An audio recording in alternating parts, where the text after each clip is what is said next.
नमस्कार मंडळी, स्वागत आहे आपल्या यूट्यूब चॅनलवर। मुरंबा या मालिकेच्या पुढील भागामध्ये आपल्याला असं पाहायला मिळतं की अक्षयने शशिकांतच्या सांगण्यावरून आता इकडे रमाला फसवलेलं असतं म्हणजे तिला खोटं बोललेलं असतं की माझं लग्न ठरलेलं आहे असं तसं। तेव्हा आता अक्षय म्हणतो हे मला काही जमणार नाही बाबा, तुम्हाला समजते का, मी हे खोटं बोलू शकत नाही। तर आता इकडे अक्षय ऑफिसला आलेला असतो। ऑफिसला आल्यावर तो आता मुद्दाम रमाकडे जातो आणि म्हणतो की मी मागे 15 दिवसाची सुट्टी मागितली होती, तर मला 15 दिवसाची नाही तर आता मला 5 दिवसाचीच पाहिजे। 5 दिवसाच्या सुट्टीमध्ये माझं लग्न आहे, त्याच्यामुळे मला 5 दिवसाची सुट्टी पाहिजे आहे। आता रमा त्याच्याकडे रागाने बघते आणि म्हणते नेमकं ही स्वरा कोण आहे। तेव्हा आता अक्षयला कळत असतं की रमाला राग आलाय म्हणून, कारण तिच्या चेहऱ्यावर स्पष्ट दिसतं।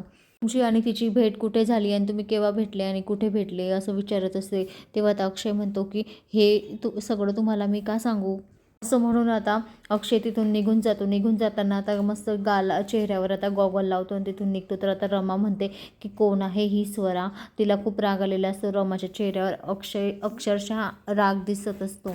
तेव्हा आता इरावती उमाला फोन करते आणि म्हणते ती जी लग्नपत्रिका आहे ना ती मला पाठवून दे, मी बघते काय ते स्वरा नेमकी कोण आहे काय आहे, मला कसं माहीत नाही आणि तुम्हाला कसं माहीत पडलं। आता असं म्हणून आता ती फोन ठेवते आणि म्हणते मला पाठव पत्रिका।